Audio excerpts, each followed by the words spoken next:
Welcome to the Slop Farm. Enjoy the video. Start by giving the history file a clear skeleton. You add title, date, and creator so records are findable.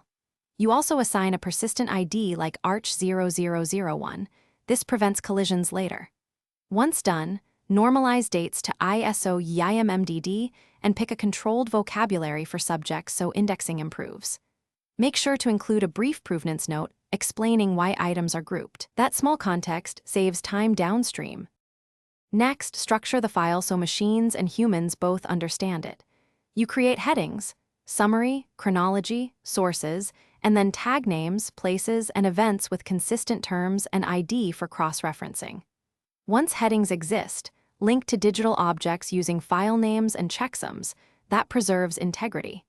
Make sure to record file sizes in KB and note access restrictions. Doing this mid-process prevents messy merges and supports export to catalogs or XML later. Finish by validating and locking the file. You run a schema check and correct typos or inconsistent dates. Once validated, export a read-only PDF snapshot and keep a machine-readable JSON or XML for systems. Then add a version note with your name and the timestamp so audits are clear. If you hit conflicts, revert to the last validated copy and compare changes line by line. That targeted rollback is the quickest way to resolve inconsistencies. Thanks for watching. Consider subscribing if we helped you today.